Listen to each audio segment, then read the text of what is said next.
Okay, so we are back to 529.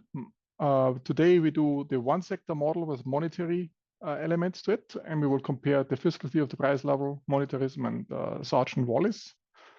And essentially have the first full monetary model with one sector. So here's the outline of the course again. So first we did the real models with all the risk dynamics and two sectors, and then we did jumps to capture sudden stops and runs. And we're still in the money sector models, but we go back to the simple model, which is now the third lecture in the money models. Okay. So the three lectures we covered so far is that we have first the store value role of money in a one sector model with no aggregate risk, and talked about bubble mining, two different asset pricing perspectives, and so forth. And then last time we introduced to this model some time-varying idiosyncratic risk, where we have this flight to safety. We have a safe asset which has a negative cap M beta. We can explain equity excess volatility. We have this debt Laffer curve. I explain the debt valuation puzzles, and also have this complementarity between safe assets and bubbles, and also a better idea also about the safe asset privileges or exorbitant privilege. And today we introduce essentially different monetary theories. We go back to the model with a one sector and no aggregate risks. We illustrate a bit with this framework, but of course it holds more general for a more general framework. Okay, so what I will say today will be based on the toy model, or this I theory without without intermediary sector. So it's only a one sector model, no aggregate risk, very simple. Illustrate the main concepts of monetary economics, but in more general, it holds more general in more general settings. So what I want to do first is to look at FTPL, and there are two different ways where fiscal and monetary aspects connect, in particular fiscal and inflation. There's this FTPL money dilution perspective, the standard FTPL perspective, and there's the short run aggregate demand effective. And then I will talk about the price level determination. That's what the FTPL is focusing on. I talk about this neo-Fisherian view and how the stepping on the rake helps to overcome the neo-Fisherian view in a world where there's no price stickiness. So we still live in a world with no price stickiness. And then I will introduce the medium of exchange role of money, go to the quantity equation, generalize the FTPL equation in two ways. We talk about the Friedman rule, some QE, in a particular QE, and the fiscal and monetary interaction in particular. And from that, we move to Sargent-Wallace and see how the differences are between Sargent-Wallace and the FTPL perspective. And then I will allude at the end about wage and price stickiness in a new standard New Keynesian framework, but I will just allude to it. This will actually not be part of today's lecture. Okay, so here we had these three roles of money already. We had this store value role. So the bond is less risky than the capital, in particular idiosyncratic risk is attached to capital. The government bond is a special safe asset. And we had the safe asset, we had this FTPL equation. Now today we will also have some money component to it. And this was our primary surpluses discounted with the stochastic discount factor, but we also get some interest benefit from money because the government doesn't have to pay such a high interest compared to regular government debt. Then we introduce this medium of exchange role, which is actually already here in this aspect here. And the medium of exchange role of money essentially overcomes the double coincidence of wants problem. And we had last time, 2 lectures ago, we said already there's A, B, and C. A would like to have some cherries from C, and B would like to have some apples from A, and B would like to have some bananas, and that's the one C have. So there's no barter arrangement. And one way to overcome this double coincidence of wants is to have some money in the system, which relaxes certain constraints, certain frictions, and that's why it provides another service, an additional service to the service flow provided by the government bonds to overcome this incomplete market frictions. It provides an additional service. And then the key equation in this setting, if you emphasize the medium of exchange role, is the quantity equation. So the velocity of money is equal to the price level times the transactions. And then we will discuss what are transactions. So traditionally, people often use a GDP on this. And then there's the unit of account role, which we talked about earlier as well. There's an intertemporal role, which is, numeraire in terms of what measure you think about wealth, and the intertemporal role. And we will talk next time about the debt contracts. How your debt contracts are denominated matters a lot, how incomplete, in what way the markets are incomplete. And that has real impact in an incomplete market setting. So that's essentially what we did earlier. I alluded to this already. And then we have, credit, money, and I will come to different forms. I have government debt, narrow money, and things like forms of cash, CBDC, and reserves. And as I mentioned, money pays a lower interest rate. So reserves are typically now these days interest rate bearing. And the reserves, you can think of something which is of infinite maturity. So it's like a console bond, but it has floating interest rate. Now the interest rate is not fixed. So the interest rate is moved by the central bank. The policy rate is changing with it, the interest rate is changing. And another special form of the reserves is that only the banking system can hold it. And cash, on the other hand, that can be held outside of the banking system, can be held by everybody, and it provides this extra convenience that it over service flow, that you can overcome this double coincidence of wants problems. We will talk about price stickiness and then the relation to the Phillips curve later when there's more price stickiness. So let me start with the outline, which I went through it. Let me start with the first bullet point, the FTPL, the money dilution versus a short-run aggregate demand effects of fiscal expansions. So typically, here is a quote by Chris Sims. So Chris Sims was one of the early proponents of the fiscal theory of the price level. He's one of the leaders in that space with Eric Lieper and Mike Woodford, and later, recently, John Cochran also published a book on this. And here is a quote of his paper in 1994. In a fiat money economy, inflation is a fiscal phenomenon even more fundamentally than it is a monetary phenomenon. And that's a response to a quote by Milton Friedman, who said that inflation is almost and everywhere a monetary phenomenon. Here's a picture which it depicts essentially the US budget surpluses. So when it goes down in the negative territory, that's a deficits. And it also depicts the inflation rate. And this show to some extent, whenever there's a deficit, a huge deficit, the inflation is popping up. So there's a huge deficit, in particular during war years, the First World War, Second World War, the Civil War in the US. And you can have a similar picture also for the UK, where you can go back many more, a whole century further. And so you can see that whenever there is a huge fiscal deficit, it tends to be there's also higher inflation. Okay, and there also tend to be the nominal interest rate tends to be higher, but that's not guaranteed. But whenever there's a huge fiscal deficit, then there's a tendency for higher inflation. So there is a fiscal link to inflation. We would like to understand that more clearly. So as I said, there are two channels, and often in the debate, they are not clearly kept apart, but I think it's conceptually important to think of them as two separate things. So one is the FTPL channel. So the argument is essentially, if the government issues additional bonds to finance any new expenditures, let's say some economic stimulus, and it doesn't change the primary surpluses going down the road. So if you issue some additional bonds and then you say, I will raise taxes subsequently to pay back these bonds, that's a different story. But let's suppose you only issue bonds and you don't say I will have more primary surpluses down the road in the future. You essentially dilute the existing bond values. Okay, so it's like issuing anything new, and the claim on it is still the primary surplus, the same primary surplus in the future, but now you have more bonds outstanding, so you dilute each individual bonds by issuing new bonds. Okay, and that leads to inflation. That's essentially a basic story of FTPL.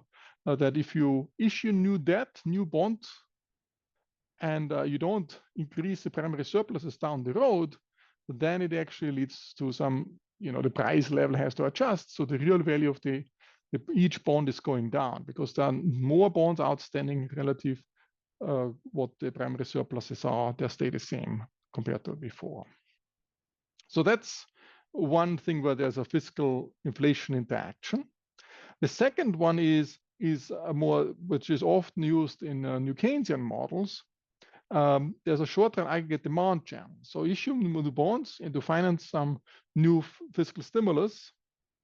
And let's suppose, hypothetically, you also say, in the future, I will raise the taxes. So right now I cut taxes, I have some fiscal stimulus, and I will raise future taxes such that the primary surpluses, so I issue new bonds. But for each bond I raise, I also I commit to raise future taxes in order to pay off this bond. So I don't dilute the bonds. So the FTPL channel is switched off. So the extra bonds are financed by some extra future primary surpluses, which we denote, primary surplus per unit of K is this. So that's the total primary surplus by future T's. And if this model is Ricardian, then it shouldn't do anything. So if you have a Ricardian world where you cut taxes to stimulate the economy, but the future taxes will be raised, everybody will see through that and say, okay, this doesn't do anything. I have to get some tax cut now, but it just means in the future I have to pay more taxes. And in a Ricardian world, you don't do anything. But if you have a non-Ricardian world, for example, there's some frictions or some possible output gap today, the economy is underperforming. So you stimulate the economy, you boost demand, and this way is a non-Ricardian world. This can actually stimulate the economy and can actually create some stimulus, and it might pay off on its own because you get to a higher growth trajectory or whatever. The K is growing, the growth economy is growing at a faster pace. Okay, so that's and that's essentially these are the two connections between fiscal and inflation considerations. Okay, but it's important to keep them separate, just to don't mix them up because they're very different conceptually. Okay. Now, the main element of the FTPL is essentially how do we determine the price? Okay, so what is the correct price level? Okay, there might be many of them, and so how do we make sure that we have the correct price level? And we talked last time already, and also the lecture before that, we talked about, there might be many equilibria, and how can we rule out certain equilibria? And there's also, within a certain equilibrium, there might be different price level as well. So how can we find a unique one in this as well? And how does it depend on certain policy choices, the price level? So recall from the previous lectures we had some equilibrium selection arguments. There's a bubble versus there's not a bubble. There might be a bubble equilibrium versus no bubble equilibrium. There's uncertainty, or there's different equilibria, whether the bubble is on the government bond, or it might be on the mutual fund, or it might be some other crypto assets, or whatever other asset it is. So there are many equilibrium we have to argue why it is more likely to be on the government bond and how the government will actually undertake certain measures to ensure that the bubble lives on the government bond. So there's a multiplicity in this dimension already, and there's different arguments to ensure that we select the equilibrium that the bubble lives on the government bond. And then there's the question, how do we ensure, what ensures essentially that the price level is unique? And to what extent does it depend on the fiscal policy on top of it that we select this right bubbly equilibrium? Okay, and that's the FTPL does not talk about this bubbly thing, so that's not the focus of the traditional FTPL. That's some recent work Sebastian and Julian and I did. Traditionally, they consider only settings where there's no bubble. Okay. So the FTPL points out the systematic link between fiscal policy and the nominal good price, the price level. And it's for a government that issues nominal debt denominated in its own currency. And it's committed not to default on its nominal liabilities, okay? This can be relaxed, but that's essentially the idea. So you're committed to pay back your debt. You can always print. So if your debt is denominated in your own currency, you can always print your own currency to pay it back. And if the fiscal policy is conducted in a certain way, there will be more specific in a minute, then this price level can be determined. So there's a uniquely determined price level. Okay. But this depends on the fiscal policy. Of course, there can be other bubbly, non-bubbly things. That's what we dealt with it earlier. But to what extent does fiscal policy matter for this?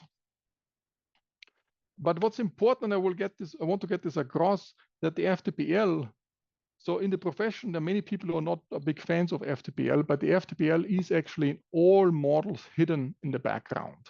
Often it's in a footnote, or it's implicitly assumed and not even just talked about. And well, we will get to this as well.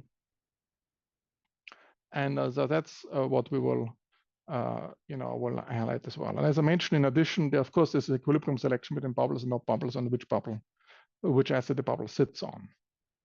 So generally, to guide this discussion, I want to come back to the model we had, not last lecture, the earlier lecture just before that, which was a simpler setting, but there was not time-varying idiosyncratic risk. So now it's constant idiosyncratic risks. It's the same model we had before, based on this paper I have with Julie on the AR papers and proceedings, where essentially everybody has log utility for simplicity, and the total capital stock is just the integral over the individual capital stock. You can have some additive utility you get from government expenditures. The script G is the government expenditures. And that's our budget constraint. It's the same we had all the time. That's also the your individual capital stock. The output is AK minus iota K is the investment rate in dollars, iota or consumption units. Iota is the investment rate. So iota times K is the investment in consumption units. If you invest in a higher investment rate, that's a concave function. You get more capital that depreciates, and you have idiosyncratic risk. And there should be actually no T here. So this is not time varying. Okay. So we should, this T should not be there. And you can buy and sell some capital from each other. And output is taxed here. And there's no aggregate risk. There is incomplete market frictions. You cannot sell off some claims condition on the idiosyncratic risk.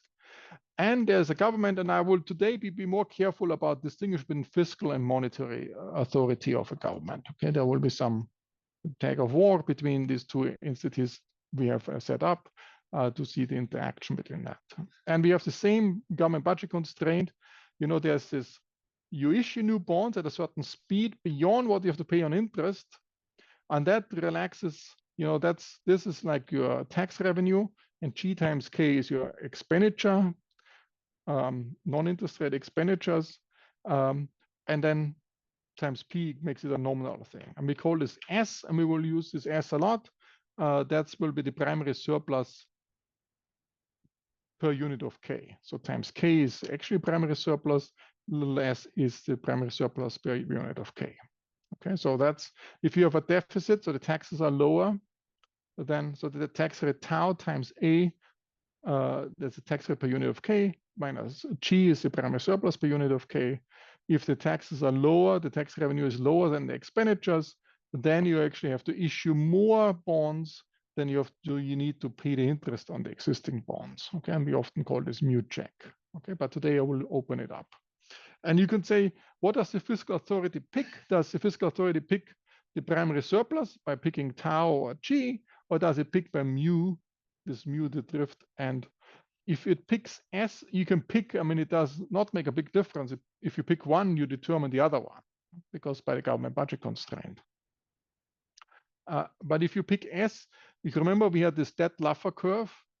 So you can get some general, you increase the bond printing rate, so this mu check, there are two S's corresponding to that, okay, because of the debt Laffer curve. This was this, this hump shape Laffer curve. So you can see if on the x-axis there's mu check, there are two mu checks corresponding to one S, okay. So if you want to, you have to deal with this, that there are two mu checks corresponding to S, it's better to pick this mu check because you have a unique then relationship between this mu check and then the price level. Okay. Okay, but if you pick S, you have to be careful to check which side of the Laffer curve you're on. Okay. But you can see already, and this will come over and over again. If you think the blue thing is picked by the fiscal authority, and the red thing is the interest rate. The nominal interest rate is picked by the monetary authority. You can see that there is already some tension there. Okay, and we will talk about these tensions today. Now, last time we solved this model explicitly. This model can be solved all in closed form. No, there's no computer necessary, nothing like this. There was a non-monetary equilibrium. There's a monetary equilibrium. Now, what I did differently, I just opened up this mu check as mu b minus I to show these two different impacts. The decision by the fiscal authority was the decision by the monetary authority, but the same what we had last time. And the only thing is I worked out more the details of the growth rate, the risk-free rate, the inflation rate, the price of idiosyncratic risk, and also this purposive agent SDF. Okay, but we did all of these things already. So the growth rate of the economy is the growth rate of capital K because it's an AK economy. That was just this, that was K growing. That's the investment rate, the concave function over it minus depreciation rate. This was the capital phi function we always use. And once you plug this iota in, you get this is the growth rate of the economy. Okay.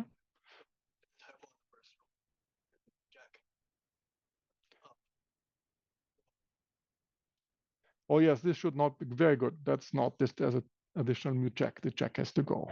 Okay, sorry, I missed this one.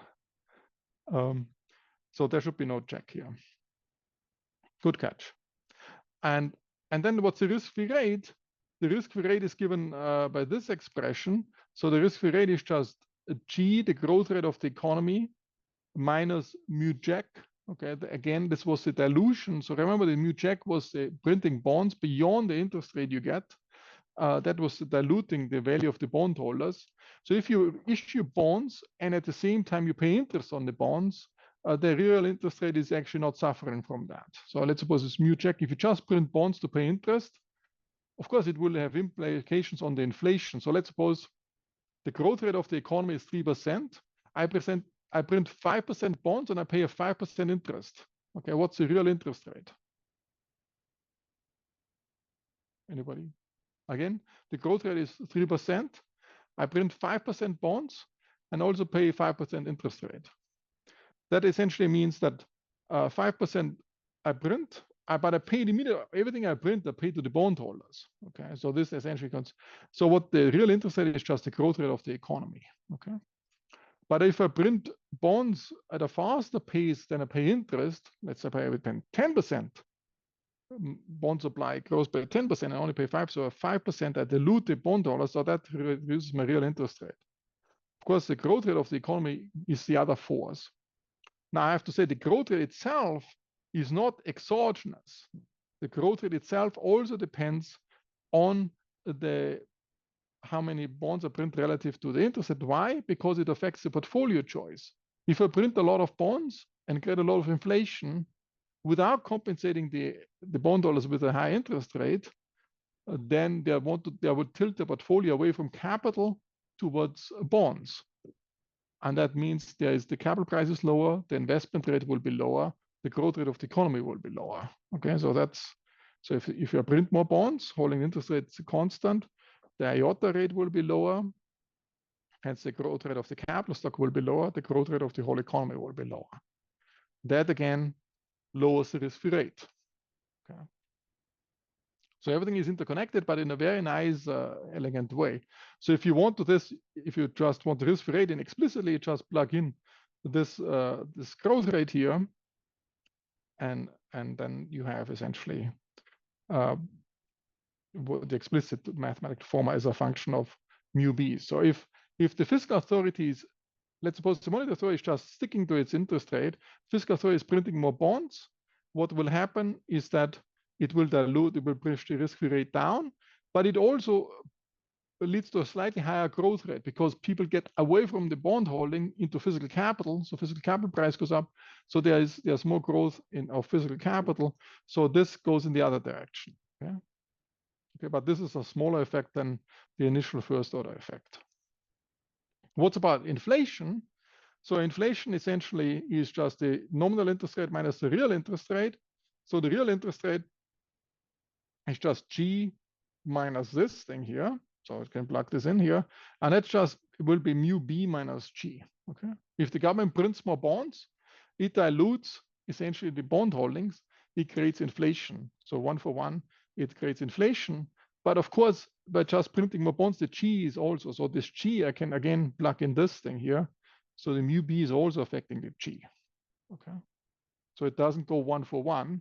Let's suppose I is constant. The government just prints at a faster pace bonds. The fiscal authority, when I talk about government, I mean the fiscal authority, prints, then it is actually, the growth rate is actually going up. Okay, so it's not going 1-for-1 in a sense. Now, what's about the price of risk, of idiosyncratic risk? There's no aggregate risk. It's a constant, it's a setting without aggregate risk. The economy grows at a constant rate.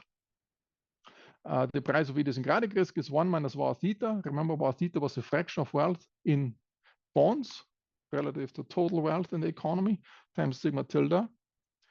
That would be solved with this from previously. That gives us this expression here. And that essentially means if the government prints more bonds, the price of risk is actually going up. Any intuition for that?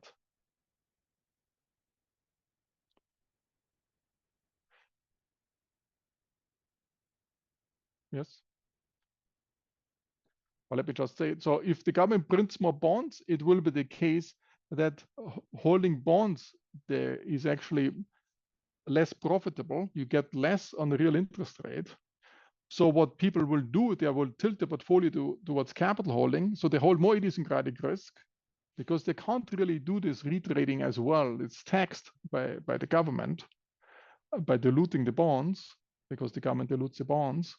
So they want to hold more physical capital, they have more idiosyncratic risk. And if they hold more idiosyncratic risk, the price of risk is going up. The price of idiosyncratic risk is going up. Okay. Now, on the other hand, if this fiscal monetary authority is paying more interest rate, well, then it's actually easier to hold government bonds and retrade government bonds. That actually makes the portfolio in government holding tilts more towards the government bond holding, and that they can ensure then better the idiosyncratic risk. So the price of idiosyncratic risk is also going down. So that's why this is minus I. Okay. And then we said last time, so not last time, the previous time, we also said the SDF of the representative agent. Remember, this was this guy, the integral of eta with the SDF of individuals. So just, but there was this co-movement. Eta, when you have a negative shock, the marginal utility goes up. So that's, and this gave us this SDF in this simple example. And that's essentially what you can see is just, this is just the change in the SDF in the representative agent is just rho plus G. Okay, so rho is from this discounting of your utility, and then this is actually declining at the rate of G. Okay, we can use this later for the FTL. So this model, what the beauty of this model is, you can solve everything in closed form. Okay, you can even teach it to undergrads in a sense. Okay, now we can work with this and can illustrate all of these insights. So, and I will put them later, we will put some additional elements on this model just to, but you can, as a baseline model, you can start always with this model. Now, what's the economic intuition? Why is the price level determined? So the price level being determined means P0 is determined, okay, in a unique way. Here I've assumed essentially already a certain fiscal policy by saying mu B is always, it doesn't move over time, okay? But I could make it move over time, then it's not, I can't solve it in closed form anymore. But essentially, the whole FTBL is focused, is the unique price level P0 as a function of fiscal policy, which depends on this mu B, okay? Now, the intuition for that, what determines this price level is really the portfolio choice, and together with the goods market clearing condition. And the easiest way to see that is this through the wealth effect in the goods market clearing condition. So the total demand for consumption goods is just rho times the net worth of all the agents in the economy. So that's the aggregate demand, which is rho times net worth. You have only one type of agent. They're all, I mean, they all have different wealth levels, but they all aggregate nicely up. So that's the wealth from physical capital. That's the real wealth from government bond holdings. This could be a bubble potentially or not. and rho, that's the total demand for apples. Okay, what's the total supply of apples? A minus iota t minus gt. So these t's are actually not needed here, but the kt is growing. So essentially, what you can see, what's the intuition is what determines the price level here. So we want to know what determines this price level at time 0. So we can start.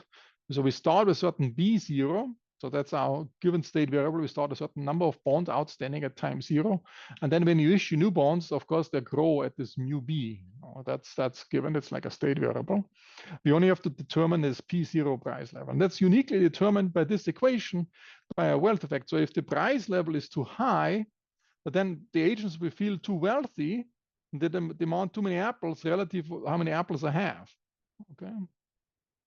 If the price level is too low, then actually, oh, sorry, the other way around.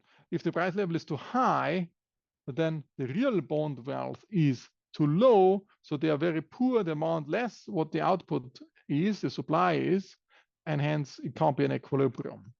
If it's the other way around, if the price level is too low, then the real value of the government bond holding is too high. So the agents feel too wealthy, they ask for too much, and the Gauss-Mark clearing condition doesn't hold anymore. So in a sense, so in a standard way, when the fiscal policy is just there is it's just given here, then it actually this price level is uniquely determined. Of course, it could be that the fiscal policy here represented by this G is reacting to the price level in a particular way to create some indeterminacy in PT. Okay, but that's the only thing is. So this GT, so the government expenditures, could be a functions of the price level such that I introduce multiplicity again. Okay. So we have to look at this. We will look at this just in the next slide and say, okay, what are the conditions on this G function as a function of the price level to make sure that there's no multiplicity popping up. Okay. But in general, there's no multiplicity popping up. Now, going back to our baseline model, we can now use, we can also derive in the baseline model, and I just put this on this slide here, the FTPL equation. That's like the real value of the government bonds at time 0 is just the discounted primary surpluses. And remember, perhaps I should have. So it's S times KT, but K grows at the rate of G. So it's a deterministic in aggregate. There's idiosyncratic risk, but there's no aggregate risk. So the KT is EGT times K0, and S was our primary surplus per unit of K. And if I just put this together, so if I replace, then it becomes R minus G, so minus brackets R minus G. And if I put here this R minus G, if I just put this in here, I can replace, put this G on the other side. RF minus G is just minus mu B minus I. Okay, so I put it this way. And then I get the real value of the government bonds at time 0 is just the primary surpluses at time 0, which grows at the rate of G. But that's the time 0 divided by the growth rate of the bond issuance minus the nominal interest rate. Okay, that's what they get for the bond price. Yes. So this is actually, so this holds for RF smaller than, oh sorry, this is actually larger than G. This is the other way around. If it's smaller than G, we have to deal with a bubble term. Okay. So we have to carry a bubble term around. So this I wanted to make the inequality the other way around. Good catch. Second catch of the day. Now I can also run this FTPL equation with my repressive agent SDF. Okay. And that's what we did here. So we said, okay, the repressive agent SDF is this guy here, or it evolves like this thing here. So the risk-free rate for under this repressive agent is rho plus G. So I discounted rho plus G, same thing as the primary surpluses. They grow at G, the primary surplus itself grows at G as well. And then I have, remember the service flow term from this retrading. So the second perspective of the FTP, of the asset pricing perspective, one is a buy and hold strategy. I get only the primary surpluses.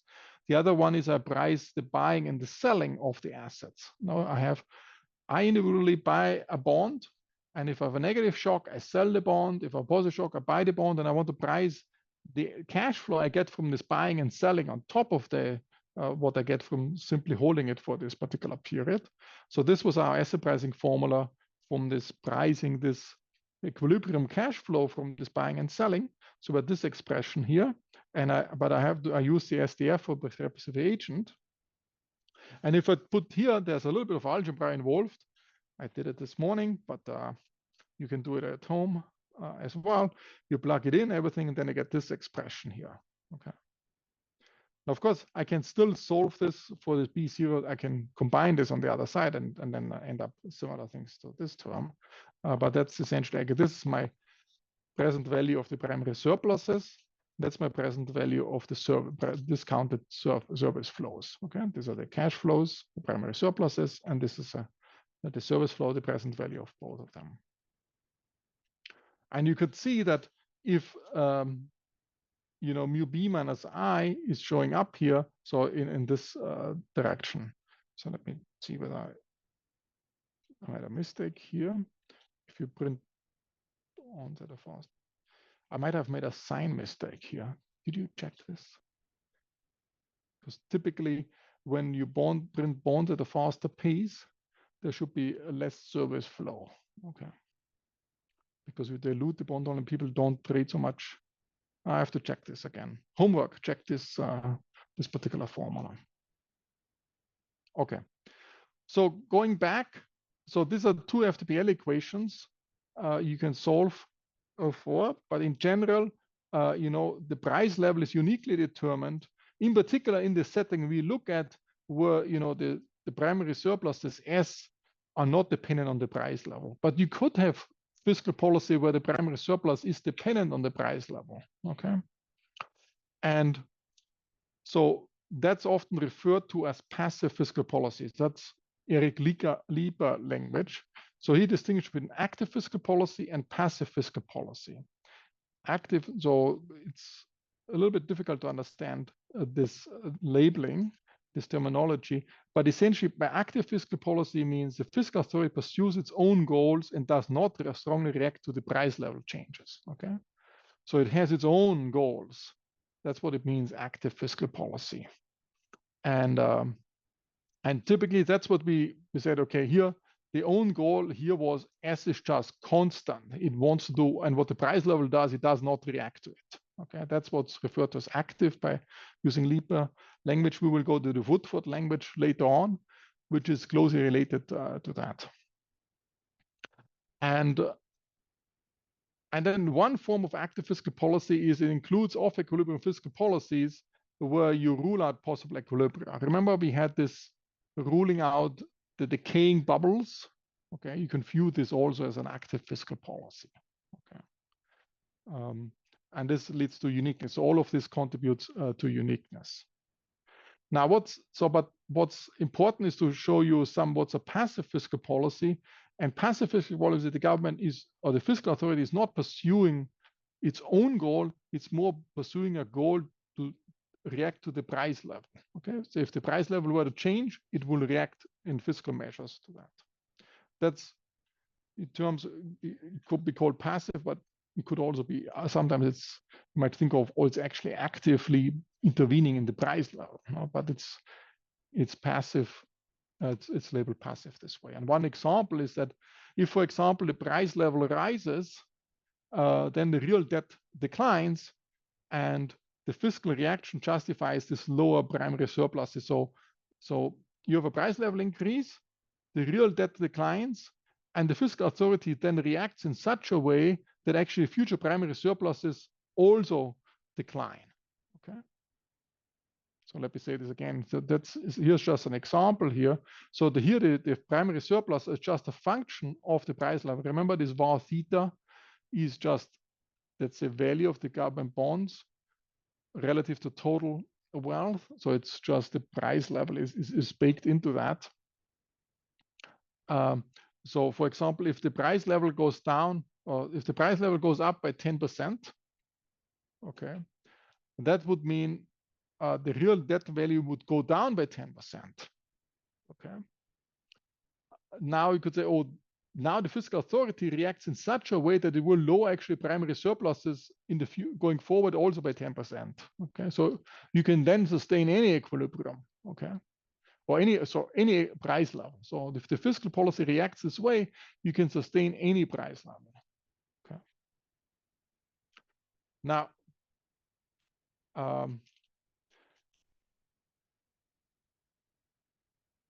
so let me just say, so that's one way to view it, and that's typically assumed in the new Keynesian models. Okay, so in most monetary models you are taught, that's typically assumed in the background. So typically what's the assumption is that you can sustain from a fiscal side, the fiscal side is reacting in such a way that if the price level changes, the fiscal reaction is such a way that the new price level is also in equilibrium. Okay, so the primary surpluses react in such a way that this new one is also in equilibrium. So the traditional New Keynesian framework is actually going for settings where the equilibrium is not pinned down by the fiscal policy.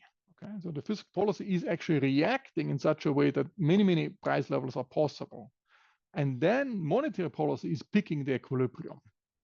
Okay, so that's, I think, the important point to understand. And that's why the fiscal theory is actually in the background of all monetary papers. It's just hidden in footnotes. But the intuition is the following. Let me say it again. There's some monetary dominance in a sense that if the price level were to drop by 10% or go up by 10%, let's say the price level goes up by 10%, the real debt value goes down by 10%. In order to support the original, now this higher price level, it has to be to get future fiscal surpluses or primary surpluses have to be actually lower by 10%. So the fiscal authority is assumed to react in such a way. Okay, so the fiscal side is totally, I don't know, I want to use passive or active, but in a sense is reacting in such a way that whatever the price level is, it will be supported by the fiscal authorities. Okay. Now then, actually, the fiscal policy is not determining the price levels. The price level is totally indeterminate. Now, finally, monetary policy can come in and select the right equilibrium or select the price level. Okay. So that's typically, and then, so how do we select it? Then we typically use some Taylor rule to select the one. Okay. So we use first a fiscal policy in footnotes or hidden somewhere to allow for a lot of price levels to be possible given the fiscal policy. The fiscal policy should not restrain anything. And then now the power of monetary policy comes into play, and then can select some equilibrium. And then we use a Taylor rule, something like this. So there's some intercept term, and then you deviate from a certain target, which can be a function of the state variable. Here just picked as a state variable the amount of idiosyncratic risk, for example. And that this is your Taylor coefficient for then there's also an output term. Here we don't have any output gap because we don't have any price stickiness. And you need this Taylor principle that the reaction to if the inflation goes up by one, the interest rate has to, let's say by 1 percentage point, the interest rate has to go up by more than 1 percentage point. Okay, that's this Taylor principle. And so once you have this Taylor rule in place, there's only the equilibrium. There's this one reasonable equilibrium. That's what's analyzed in these models. And then some less reasonable equilibria where the inflation explodes or the price level explodes. And these are then ruled out by, say, by plausibility and plausibility assumptions or reflections. Okay, but the important thing is this monetary dominance, that actually monetary authorities determine the price level, rests on the assumption that the fiscal policy is passive in such a way that you have to pick a particular fiscal policy to make sure that there's no equilibrium selected on the fiscal side. So you have to react, fiscal policy has to react in such a way that many price levels are possible. And then you have everything is indeterminate, then you need the right monetary policy, typically the Taylor rule, to select one. Okay, and that's implicitly assumed in most New Keynesian DHT models. Okay, so I think general principle that's very important to understand as a background of what's going on. Okay. Now, of course, I've shown already here a little bit that there's a monetary authority and there's a fiscal authority. And, you know, the assumption in most DSG models, the Keynesian DSG models, is that the monetary authority is determining everything, and the fiscal authority plays exactly right that we have the price level is not determined. Okay. And you know, that's under monetary dominance. And monetary tightening leads to fiscal authority to reduce its fiscal deficit or adjust its fiscal deficit. So, but viewed differently, essentially, you have a fiscal reaction function such that many fiscal price levels are possible, and monetary authority is determining things. Of course, you can also have fiscal dominance, that the fiscal side is determining the price level, and then the monetary authority has nothing to say. And you can see, we will see this later on. If, for example, if the monetary authority raises interest rates, the fiscal side can just increase mu check. No? Nothing happens. Okay, only inflation is going up. So if you increase the nominal interest rate and you increase mu b, everything by 5 percentage points, in the real side, nothing happens. Real returns stay the same. There's no stickiness in it. The only thing which happens is that inflation is 5 percentage points higher. Okay. Nominal interest rates are 5 percentage points higher. Inflation is 5 percentage points higher. Real interest rates, everything real is the same. Okay. And you can see that, you know, it could be, you can think of the Fed hiking the interest rate and the Congress saying, no problem, we will just issue more debt and pay this high interest rate to our debt holders. And nothing happens. Okay. So that's under fiscal dominance. Okay. And at the end of the day, we will see there's a political game between these two authorities. I mean, why do we have these two authorities in the first place? I don't want to go into that just because of this time and consistency problem. No, we had, for many years, we had a government deciding both. And then we said we split up the government in these two subunits to overcome this time and consistency problem that before elections, in particular, you ramp up the economy, you heat up the economy in order to win the elections. Okay. But more generally, you can model here a game of chicken between the fiscal and the monetary authority. And there's a little YouTube video which I made at some point. You can watch that, how these two cars try to get each other. And then the one who gives up loses out. Okay. So I alluded already. So first we said, okay, FTBL is more about the money dilution, the short-run aggregate demand effects. That's it's, you know, it's more the new Keynesian thing is, and then you have to break Ricardian equivalence. So you need some elements of the model which breaks Ricardian equivalence.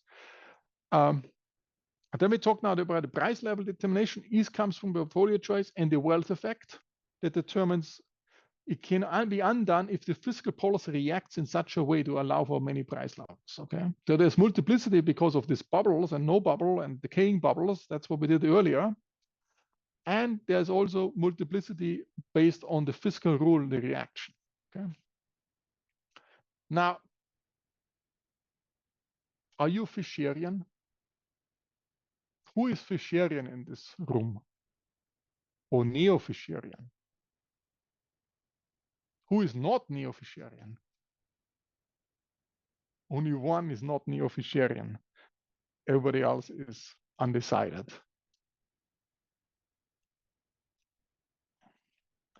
Who is the most famous policy leader who is Fisherian?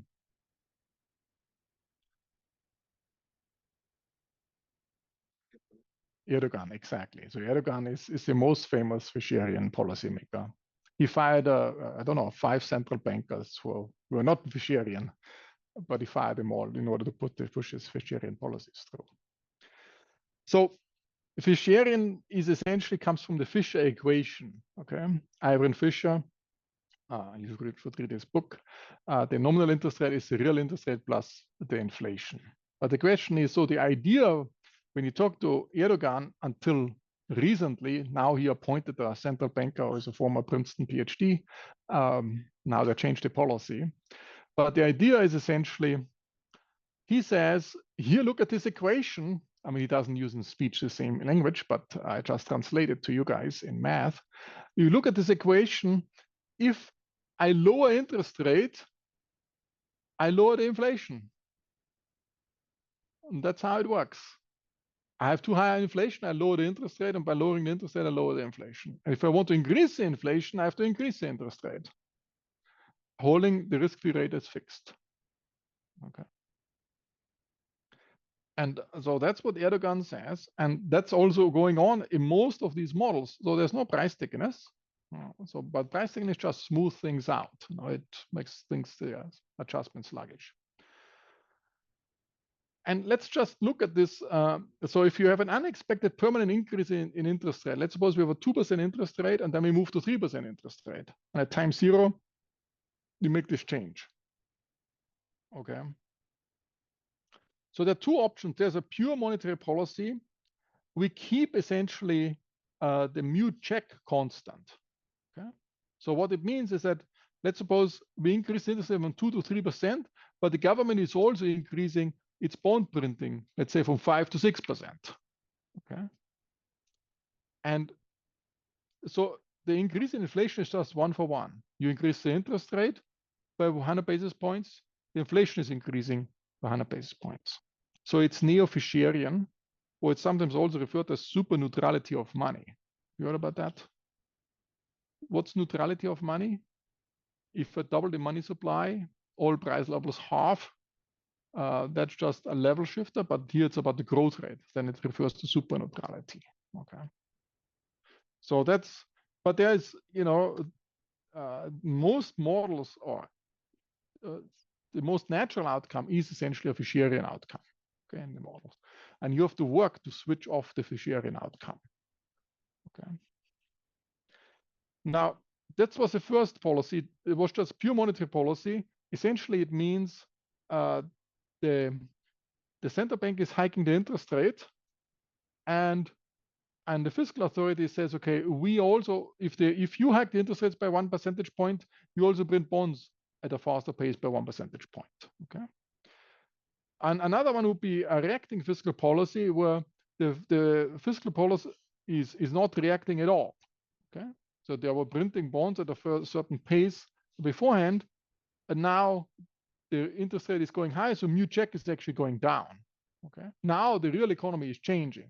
Okay, because now the bonds become more attractive relative to physical capital. So the portfolio's shares is all shifting towards bonds away from physical capital. So the growth rate of the economy is slowing down. Okay.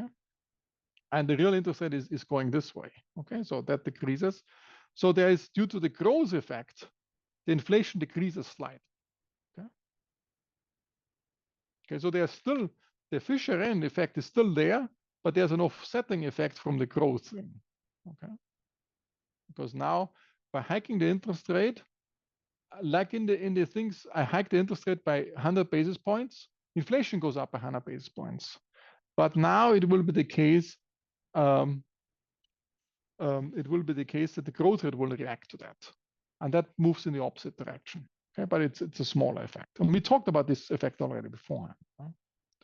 We have the explicit formula for this model. I showed you the explicit formula of this thing. Okay. Now, so that's a little bit of a problem for models now, that if you hike interest rates, you create inflation, while in the real world you don't. Okay. So how do you deal with this thing in a model where you want to generalize the model closer to the real world? And one way to deal with it is to introduce different maturity bonds. Okay, so far we have only one bond.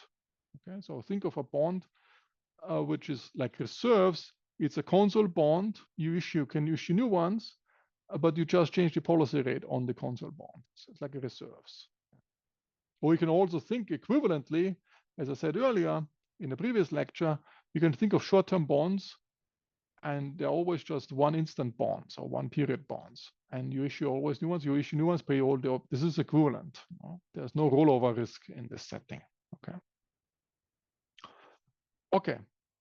Now, in order to be able to introduce a little bit of a notation here, if one's introduced long-term bonds, you can have bonds with different maturities and all this. Of course, models get immediately more complicated once introduce different maturity bonds. So, but we can have some fixed coupon interest rate bonds with a certain face value with a certain maturity M.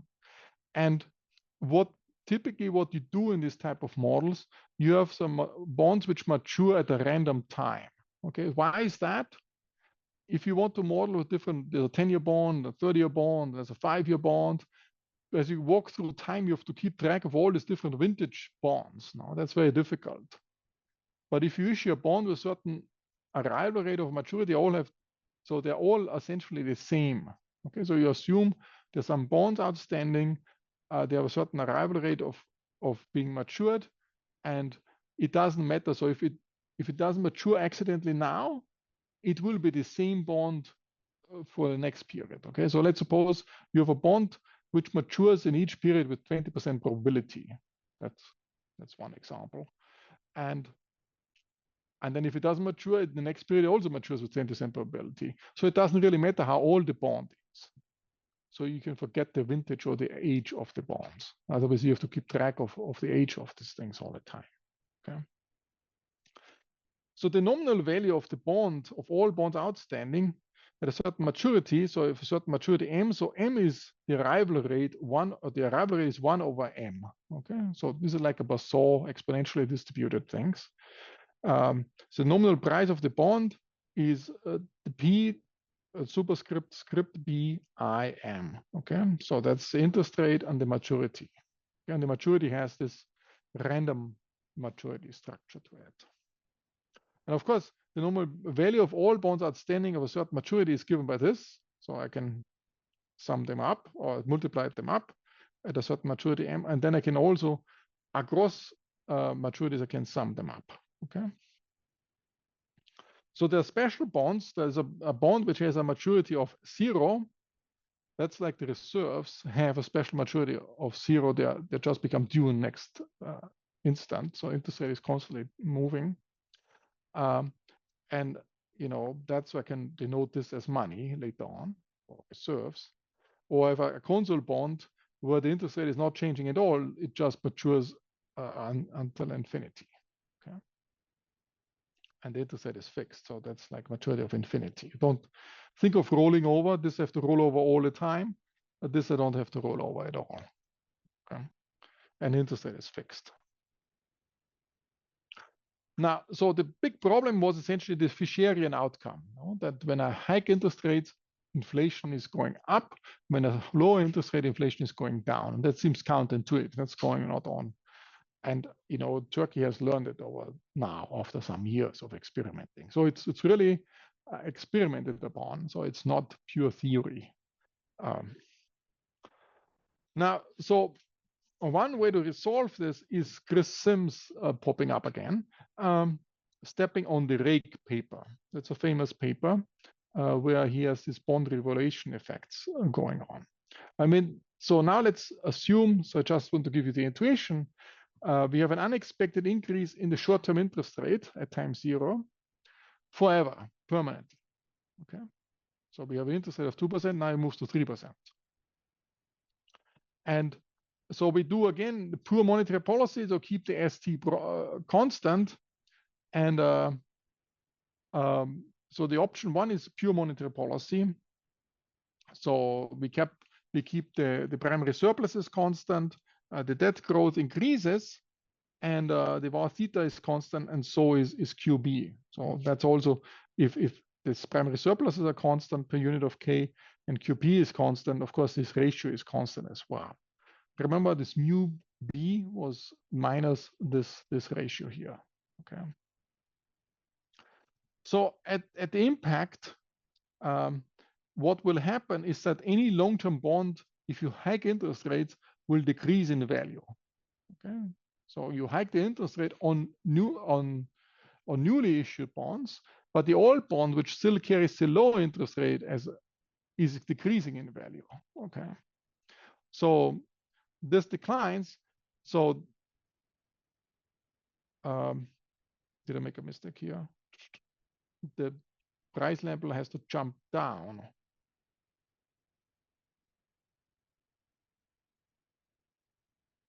Yes, okay, that's correct.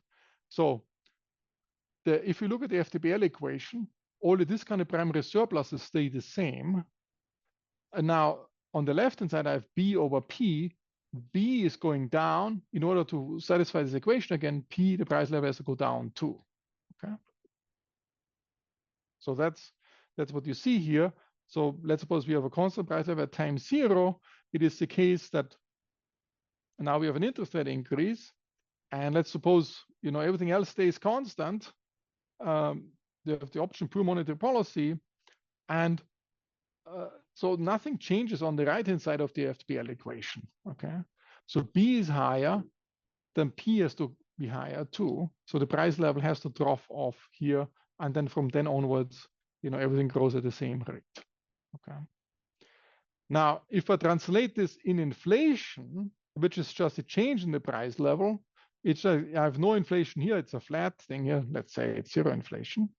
I have no inflation here, and then it jumps up, and then it's just at this higher level. Okay. And so what's this dashed line? If you have some price stickiness, then you smooth out. So rather than having a one-time jump and then you're back to the old thing, you will have this stickiness here. So we talked about, so the interest rate is higher.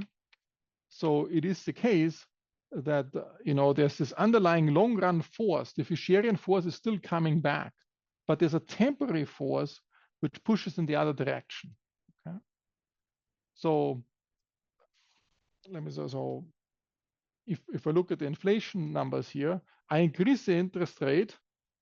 By increasing the interest rate, I increase inflation, Fisherian, okay, like Erdogan. It's a Fisherian outcome.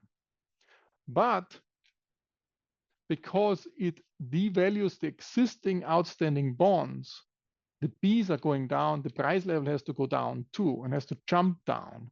Okay, so it really jumps down. So there's at some instant the inflation is minus infinity. Okay, so I didn't point. So here the price level is just in a sense minus infinity inflation. And if I have price stickiness, this minus infinity is smoothed out, it's becoming a negative inflation, but in the long run it comes back up. Okay. Now, if you think about it, to understand this well, it's really important because, when we went through, if Japan goes to a low interest rate environment for many, many decades, and inflation is low, and we have the interest rate so low, and inflation is not getting back up.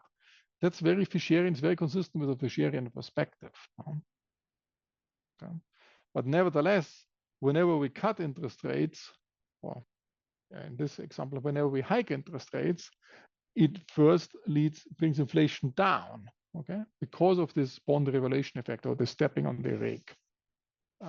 This stepping on, I don't know what he had in mind, but you step on a rake and the long short end of the rake hits you. Okay, that's what the stepping on the rake does. Okay. So that's for pure monetary policy. So essentially, the fiscal policy is staying the same, but now because of this revaluation effect, the price level immediately reacts, and that's why things are up. So I should have probably made this a little bit steeper here, okay, because inflation overall is higher. Okay. Of course, you can still do this reacting fiscal policy as well, or I don't know how to call it, option 2, I just call it option 2. You keep, like what we did before, we keep just the issuance pace of new bonds the same, and so the growth rate of nominal bonds stays constant. This raises the primary surpluses, and also the var theta, and the QB goes up. So I think we have the same thing, price jumps down, but more than in option 1, okay? Because we have this additional growth effect, like what we had before. This growth effect is kicking in as well, okay? So what the important thing is from stepping on the rake. So the important thing is, what is the problem? The problem is, I don't know whether it's a problem, but from a theoretical perspective, the Fisherian argument is very powerful, and we need some reasoning to switch it off. And the stepping on the rake argument is one argument where you get a bond revaluation effect. So you have an increase in interest rates, the bond values drop, and if nothing on the right-hand side of the FTPL equation changes, the bond values on the left-hand side go down, the price level has to go down the same way, okay, in order to make this equation hold again. Now, this is one way to generate this. Another way to generate this, what we'll see next time in the I theory, if an interest rate has actually a shift in redistributive, it has redistributive natures. Okay, so there's a cut in interest rate, it shifts wealth around because the bonds are not held symmetrically. In this model, bonds are held symmetrically across the citizens, among the citizens. Okay, if there's one sector is more exposed to the bond duration risk than the other sector, then it makes a difference. Okay. But for this, we need several sectors and we need redistributional forces. Okay, some redistributive monetary policy in this sense. Okay, so time of this clock is further and further off. So that's what I wanted to say about this thing. So what I want to do next is I want to introduce this medium of exchange role of money. Okay. So what we do is, so we have the store of value role. We have this bonds. Think of T-bills. If the T-bills, you can think of money. So far, money and T-bills, there was no difference. In particular, if money pays some interest like reserves, there's no. Right now, if you look at the data, of course, the T-bill rate is a little bit lower than the policy rate because the T-bills everybody can hold and reserves only banks can hold. Okay, the T-bills are more flexible in this regard. But these fine details, we don't look into that. So the FTPL equation determines then the value of the price level. Now we want to add a medium of exchange role, which we didn't have. And one way to do this is a cash in advance constraint. There's some transaction cost models or some shopping time models. I don't want to go into details of these various different monetary models. Okay, there's a new monetarist literature. So this is all about the monetarist perspective. And there are different ways to model that. I will not open up this black box. There's a whole literature on how to open up this black box, but I just want to stay in the big picture first. But then the quantity equation essentially is a key equation, and the price level is determined by money and the velocity of money relative to GDP or whatever the transactions are, if the quantity equation binds. Okay, so we have to add an additional asset, money, and the monetarist typically assumes, that's why I don't put a subscript T here, that the velocity is sluggish or constant. Okay. So it doesn't react. Of course, it could also react to some way. But I gave you these quotes already. So Milton Friedman was a big proponent of this movement in the 70s. Inflation is always and everywhere a monetary phenomenon. And the question is also what this money will be. Is it just government money, or is it also deposits from private money? So inside money, outside money. We will do this next time when we introduce a banking sector. So that's in contrast to Chris Sims' quote I had first. So now what we do is we introduce money as a medium of exchange, as it's also a store of value. It's an asset, but it's not as good as an asset compared to the government bonds. Okay, because it also helps to overcome the medium of exchange or the double coincidence of wants problems. Okay, so there's a quantity of my script M. This can be cash, CBDC, or reserves. There's some initial stock, and then it grows at the deterministic rate. Of course, the drift you can change. There could be, in a more general model, next time it has also some volatility term, but I illustrate it now again in the model without aggregate risk. Okay. Doesn't pay interest, or it pays a lower interest rate, and the real money balances is typically given by this expression here, so the nominal minus the price level, and we introduce this QM. Okay, we have this QB, QM is the same. It's a real balance per unit of K. Okay, because again, it's a AK model, everything goes at the K level. And this var theta now has this all nominal claims relative to total wealth.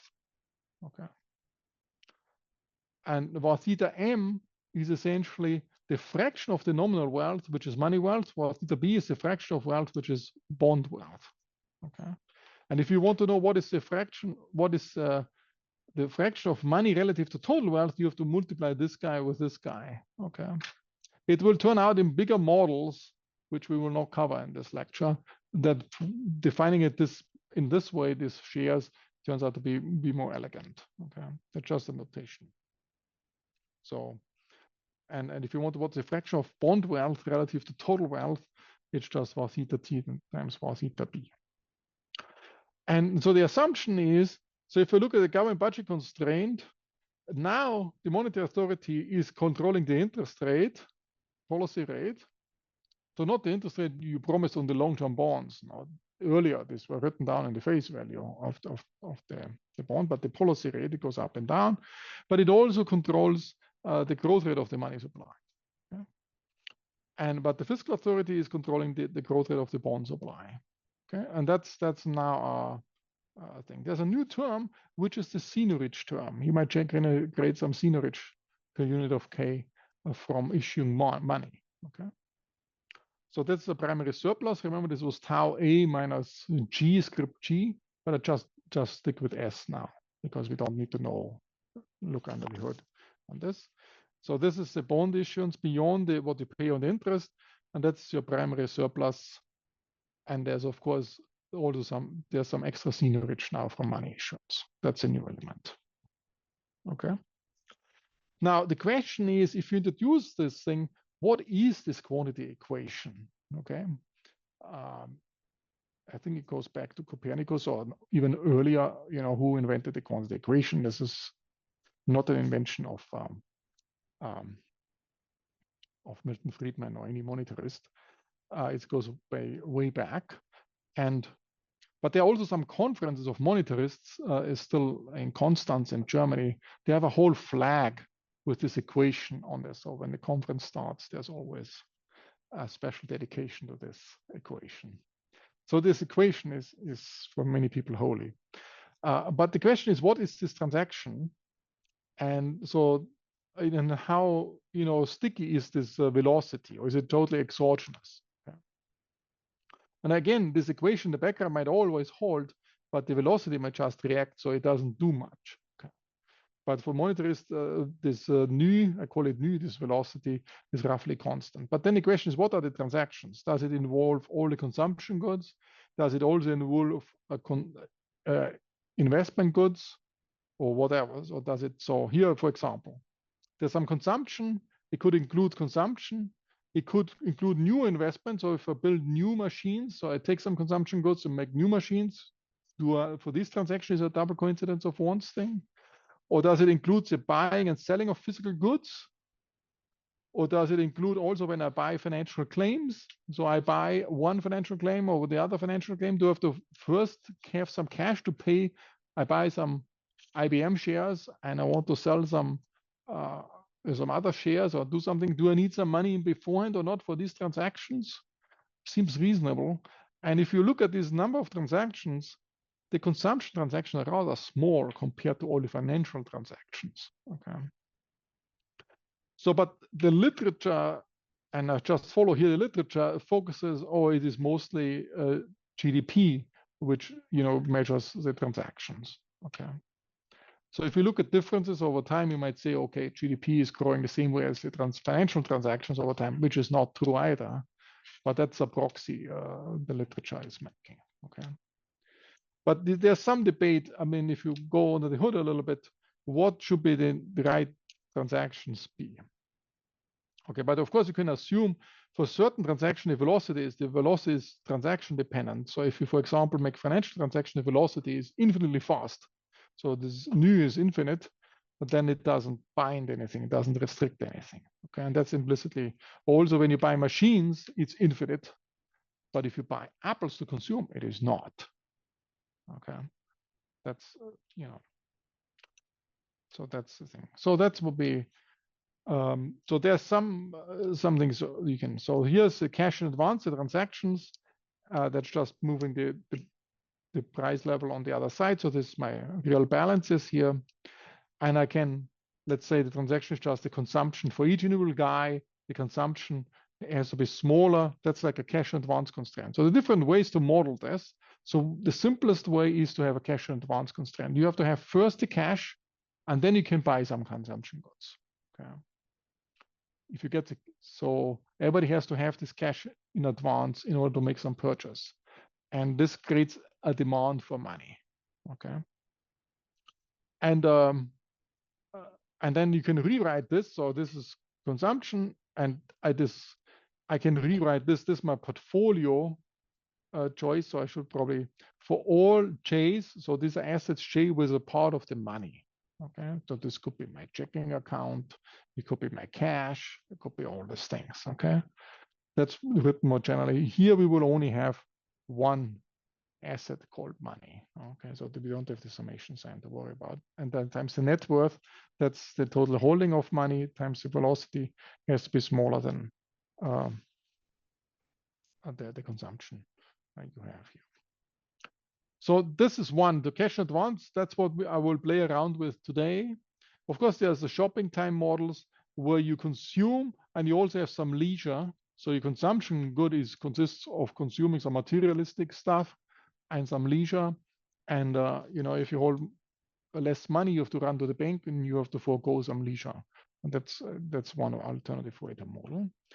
What's very popular is also having money utility function. So you just enjoy having money, but not bonds. It's a reduced form of modeling things. That's typically what's done. And if this model I've presented, the teller is an extension of this, of our model, where it essentially just puts the money utility function. Okay. But most New Keynesian models have money utility function or go for the cashless limit. There's no money. Most models have no money at all. You just move the interest rate, but money supply is not of any issue. And the other thing is, depending on the utility function, if you have a cash advance constraint, it's either binding or not binding. Okay, so it could be that for other reasons you want to hold a lot of money already, then the cash advance constraint is not binding. Okay,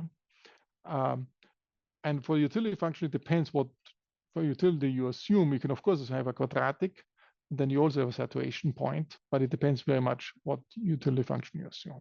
We will see at the end, it also the utility specification matters a lot. Okay, or I can do what the new monetarist literature, where essentially they argue we really have to look under the hood. This is all not micro-founded. We really have to micro-found these underlying forces, and there's a whole literature on that as well. Yeah. But you can have a setting which encompasses all of these various models. Of course, there's no micro foundation of these earlier ones. But in general, if you have one with a cash advance constraint or a utility function where there's a saturation point, you have some money supply where the quantity equation binds, and beyond that, the FTPL and portfolio choice determines the price. Okay. So that's essentially what they have to keep in mind. So you have, if there's very little money, then the quantity equation determines things. If there's more, then the price level is determined by the nominal government bonds. So there's a lot of money there, let's say, and then the government bonds determines that. Now, if we take our model, or even a more general model, how will we generalize this setting in a setting where we have, also different bonds with different maturities here, and this was our maturity, and there's a T-bill, I call this a T-bill, which is, instantaneous bond. But money is special because instantaneous T-bill is not, I cannot go to Nassau Street and say, here's my T-bill, can I have some tacos, please? And they say, no, I don't sell tacos for T-bills. And then I need some dollar bill, okay? Of course, these days with fintech and all this and new iPhone and smartphones, you probably can just say, oh, let me just sell T-bills on my E-Trade account or whatever account you have, a Fidelity account, and move it into money, and then I have a checkable account, and I can then buy my tacos. Okay, but you have to first make the conversion. So the T-bills with zero maturity is not the same as money, sense, because money is relaxing the cash advance constraint, or is giving me some extra utility, or it's a shopping time model, whatever. So this is like the standard setting here. That's my portfolio choice, my consumption choice. And everything is the same as before. I said there's an optimal level, and I want to then, from this optimal level, I do some deviation. Okay. And that's a whole vector here. And then I can get the first order condition, the deviation from the optimal level. And then I have on top of it, I have my cash advance constraint. Okay, here is a cash advance constraint. Consumption is a bit smaller than nu. This is theta, or var theta within this model is in our setting is the same. And equilibrium times NT. Then I write down, use the stochastic maximum principle. I write down the Hamiltonian, and essentially I have this the flow here. Then I have my state variable. I have the drift of my n, so that's this term, and wherever the drift terms are hidden there, I have to collect them. Then I have this other co-state variable. I have the volatility of n, and then I have this price of idiosyncratic risk. So this aggregate risk potentially. There's a price of idiosyncratic risk, and then I have a Lagrange multiplier for this cash advance constraint. Okay.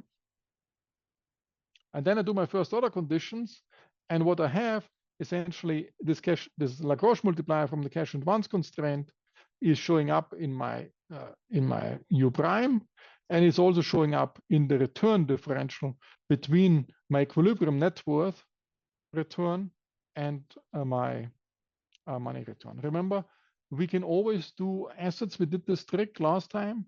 I can say what is, when I derive my first order condition, I can do a portfolio choice between the bond and the stock, or the bond and the capital, but I can also do between the bond and my total net worth. No? And the same thing I can do here too. So I do it, the bonds, each maturity bond I can do for all the bond, for each individual bond relative to total net worth, and for the money it's the same. And the money gives me essentially some extra kick here from this Lagrange multiplier because it relaxes my cash advance constraint. Okay. Okay. So if I then use this, I can also say a little bit something about R's, the risk-free rates. Okay. So typically, how do we get this risk-free rate? So typically, we get this risk-free rate from looking at the Euler equation, just log linearize. No, not log, sorry, Ito's lemma. So not looking at, so Ito's lemma, so it's just rho times, that's our risk aversion, or that's our 1 over intertemporal elasticity of substitution, the drift in C minus the precautionary savings in self-insurance terms. Okay. And we have this aggregate risk. And that's essentially is each individual household faces aggregate risk and also idiosyncratic risk. And this is our risk-free rate. If you want the repressive agent essentially doesn't have this idiosyncratic risk, and he diversified idiosyncratic risk away. This was our Xi double star. Remember, if I take the drift of the Xi double star, I get this expression here. That's the risk-free rate for the repressive agent without idiosyncratic risk. This is the risk-free rate which is in the market. Okay, that's a hypothetical one. So if I do this, the second asset pricing perspective, that's the one I use here. And then I also have the risk-free rate for money holding, which is, I get a lower risk-free rate because I get this relaxation from the cash advance constraint. And if the cash advance constraint is not binding, then as lambda is 0, then these two will be the same, the risk-free rate and the risk return on money. Okay. Okay. Now I can also generalize my FTPL. So my FTPL now is generalized. So remember, this was B over P. Now I have, in a sense, the government owes bonds and also this money. Okay. So it's backed by the primary surpluses, can be negative. Most likely they are negative all the time. And then there's this potential, if I make up this cap T to infinity, there's this potential bubble term, but now the bubble term is also the money component. And then I have another term which is showing up here because I save on the interest payment on the money term. So this is this delta I, this is the interest differential, and this interest differential shows up here because the more this thing is driven by money. So for all future, this is from little t to cap T, for all future I save this interest payment. Okay. So this one still holds too. That's our old one. But there's, of course, now there's also this term showing up. So it's this one, and this one is our old one. And of course, there's this term showing up because I get some seigniorage revenue from issuing money. Okay. I can also take the difference of the two, and then I get what's the real value of all the money outstanding. Okay. And the real value of all money outstanding is just discounted the interest rate differential minus what I issue on the money times the real balances. And this is for all S in the future. That's the real value of the money holdings.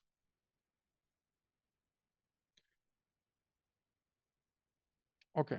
And of course, if the cash advance constraint is not binding because there's so much cash outstanding, then this thing goes away.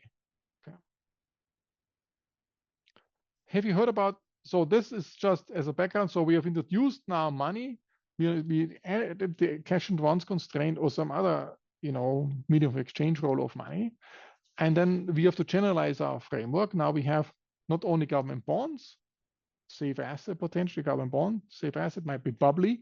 And then there's money, which also might be bubbly on top of it. And of course, money and bonds, the bonds, everything, the numeria is essentially one coin in money. Okay. Have you heard about the Friedman rule? Okay, so don't have to tell you much about that. So the Friedman rule says that there's an optimal level of inflation. So money is a better medium of exchange. So it has better transaction, but it's a worse store of value. Okay. So because it gives you it gives potentially, if the interest rate, the policy interest rate is larger than 0, the bonds that give you a higher interest rate than the money would give you. So it's a worse store of value. Okay. It has the same inflation exposure. So what agents do in the economy, so citizens in the economy, they will, economize on holding money. But why would you hold money if you don't get the interest rate? So you will try to work around it to not to hold so much money. But it seems like a waste of effort to economize on holding money if you can produce money costlessly. Okay, society can actually produce print money. It doesn't cost anything to print money. Okay, that was the argument by Milton Friedman. So we should actually adjust the inflation rate in such a way that the real return on money and the real return on bonds is the same. Okay, so nothing is wasted. And so this means that the optimal inflation rate is just minus the real return on the bond. Okay, so if the real return on the bond is 2%, we should have 2% deflation. So the money holding also gives you 2% return, real return. Okay, so both of it gives the same. And then you can you hold your money to relax your cash advance constraint, but you hold bonds, but nothing is distorted. And that's what he argued is the optimal inflation rate. And Lucas said, one of the few legitimate free lunches economics has discovered in the last 200 years of trying to find free lunches. Okay. No, but in our setting, it's not really true. We will only see this fully once we do our welfare lecture. So the Friedman rule is not optimal in our setting because there's an optimal degree of bubble mining. So how much the government should print new bonds. Okay, they dilute or create inflation by doing that. And that actually might have a beneficial point. And so one is, and to give you some hint, is the so-called Tobin effect. The Tobin effect says, if you create inflation, it's an inflation tax. It taxes holding money, or it taxes holding anything nominal. So if you hold nominal bonds, it will be taxed. You will be pushed more into physical capital holding. You increase the physical capital holding. You increase the growth rate of the economy.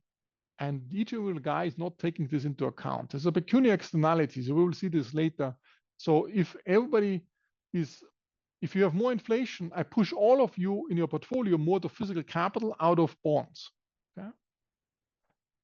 So that means QK is going up. There's a higher price of capital. That means IOTA will go up. That means the growth rate of the economy goes up. And that actually will bring inflation down a little bit because the economy grows at a faster rate. And all these general equilibrium effects, each individual guy is not internalizing. So there are pecuniary externalities. And for that reason, there's an optimal speed you want to print or create new bonds or new money. Okay. The Friedman rule is not taking this into account. Okay. It just takes the cash advance constraint aspects into account. Okay. But of course, there's also, if you tax, and we did this when we talked about the Laffer curve, by that Laffer curve, if you create this inflation tax, you also create more idiosyncratic risk, less idiosyncratic risk sharing, and that lowers citizens' utility. Okay, that's also something you have to take into account. So all of these forces are still at work. So once we do the full welfare analysis, you will see there's an optimal level of so-called bubble mining, how many bonds to print, and this leads to an optimal inflation rate. And indeed, actually, this 2016 paper is labeled on the optimal inflation rate. Okay, so that's the Friedman rule. So it's important to know this Friedman rule and how it fits in this context. But you can analyze it in this setting as well. The next thing is I want to do is QE. Okay. Yes.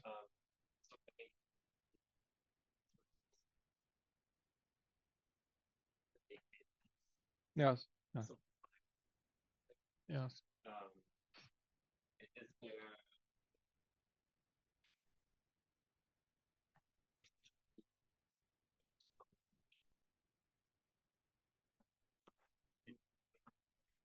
Yes. Yes. Yes.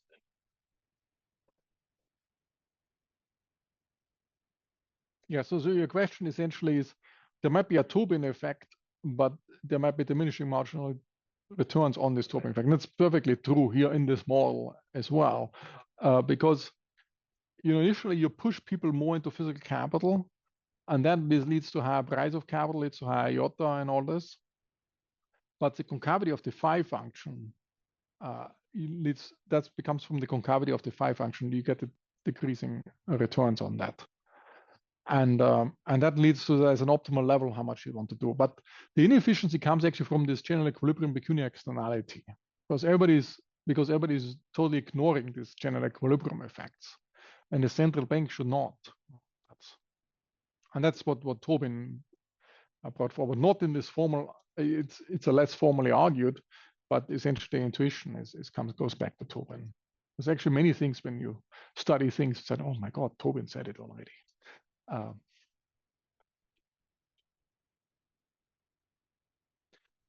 That the second effect, so inflation lowers idiosyncratic risk sharing. If I impose more inflation on you, then actually makes bond holdings more expensive and also this retrading more expensive. So you go away from bond holdings and retrading, so you hold more idiosyncratic risk. So we cannot, typically we share idiosyncratic risk by bond holding and retrading. This activity will tax by inflation, is taxed, so we scale, so by creating more inflation, these guys get less benefits from doing that. So they have to hold more idiosyncratic risk, and they don't like that. Okay. So if you just go for higher growth rate, you would push them higher and higher, but you also have to balance it because these guys will be very unhappy. You might push GDP growth, but you create a lot of unhappiness. Okay, let's do quantitative easing. I'm running late again. Sorry, guys. But we're getting there. So let's do quantitative easing. So let's assume that the growth rate of money and growth rate of bonds is the same. Okay. And so in the long run, we go in a steady state. In the long run, the relation between money and bonds and T-bills will be the same. And let's do quantitative easing. I buy T-bills with a zero maturity and pay with money. Okay, so typically quantitative easing, you will buy a 10-year government bond and replace it with money. Here I make it more stark. I replace a T-bill with money. Okay, so this maturity element I don't bring in. I just bring in, and what's the difference between a T-bill and money? The T-bill is not relaxing my cash advance constraint. The money is relaxing my cash advance constraint. Okay, so I take T-bills out and put more money things in. So what happens is that if I do this thing, the T-bill QE, this leads to a positive price level jump. So what's the intuition for that? So let's suppose the price level reacts less than proportional, so in percentage points, than the money increase. So then it will be the case that the real balances will expand because I increase the money, price levels reacts less, so the real balance expands, and that will relax my cash advance constraint. Okay. So because now I have more M over P, so I have more money essentially. I have the cash advance constraint is relaxed. That lowers the interest rate differential. So the cash advance constraint is relaxed. Lagrange multiplier is lower. So the interest rate differential is lower. That's always under the assumption the cash advance constraint was binding in the first place. And so this means this also lowers my money seigniorage. So that's the advantage from my FTPL equation, my generalized FTPL equation. Money seigniorage is actually going down. And that, so the whole thing is now lower. So this side has to be lower too. Okay. So if that essentially means that the price level has to go up. Okay. So should I say this again? So what I do is, so let's suppose the cash advance constraint is binding. Okay. So money is actually pays a lower interest rate than T-bills. Okay, because it gives you this relaxation of the cash advance constraint. It's additional kick. So I take some of these T-bills out and replace it with money. Okay. When I do that, of course, what I do is the advantage, so the cash advance constraint is now less binding, or the Lagrange multiplier is going down. So this whole thing is going down. This expands. So this has to be has to jump up. Okay. So this is going down. So this goes up. So this has to go up. Okay. I see a question mark in your face. Yeah. No, it's an upward positive jump in the price level, upward jump.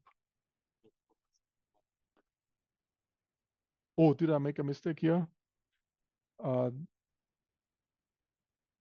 No, upward jump, sorry. So let's go through that. So I take T-bills out.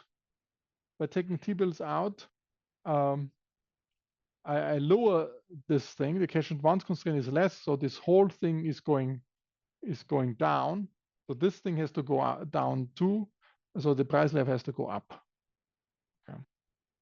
So that's what you want. You want with QE, you want to raise inflation essentially. Okay. You could have also just used the quantity equation to see this directly as well. So that's a very particular QE. There's this famous saying, QE works in reality, but not in theory. But here's a simplest theory where it works. Okay, because you say, oh, money is special, especially it relaxes my double coincidence of wants friction. So I replace something which is not special, like the T-bills, with something which is very special.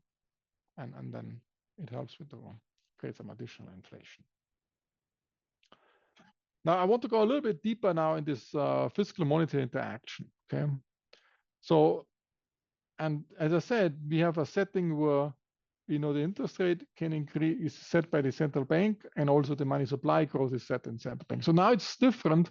Remember, we always had the central bank is setting the interest rate, and the fiscal authority is setting mu b. But now the central bank is setting the interest rate and mu m. Okay, they have two things to play around with. So let me first look at the setting where mu m and mu b stays the same. So the ratio of bonds to money stays the same in the long run. Okay, this will be the easy case. So we have a steady state analysis. So we can stay within our steady states. And then it matters a lot whether the cash advance constraint binds or it does not bind. Okay, the outcome. So when I do some interest rate policy, it matters really whether the whole thing binds or doesn't bind. And in particular, if the cash advance constraint doesn't bind, then I'm actually back to the old model where money and bonds are the same. Because if the cash advance constraint does not bind, my Lagrange multiplier is 0, and then the T-bill and the money is the same thing. And all of the analysis we did so far is the same. Okay. Now, if the cash advance constraint binds, then it's different. That, like this QE policy was one of the things where you can make a difference. Now let's look at the second case. And so I only sketch out some things and you can work it out detail. So let's suppose money growth and the bond value growth is not the same. So in the long run, these two things will diverge, okay? So the money to bond ratio will evolve over time. So let's suppose money is growing faster than the bond growth rate, okay? So in the long run, we will only have only money, okay? Money will be way bigger than the bond outstanding, okay? And in this case, the real allocation might converge in finite time. And if the cash advance constraint is not binding in this long run outcome, so in this, you know, the cash, essentially in the long run, we will be in this world where the cash advance constraint is not binding at all. And that's where we're converging to. The more tricky case is the case where, and we will then talk to Sergeant Wallace about Sergeant Wallace, is where the bond growth rate is faster than the monetary growth rate. And that's a little bit of tension where the fiscal authority is printing bonds at a faster pace than the monetary authority is printing money, coins, or coining the coins, okay? And if you take this literally, and I just sketch it here, let's suppose this is forever, okay? They're just, bonds grow at 5% and money grows at 2%, okay? So the cash and advance constraint essentially becomes over time, becomes more and more binding in this. So in the long run, the value of nominal claims, this is var theta, will actually converge to 1. The price level goes to 0.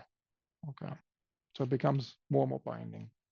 And then the question is, what will the cash advance control hold in these extreme cases where the money becomes really scarce?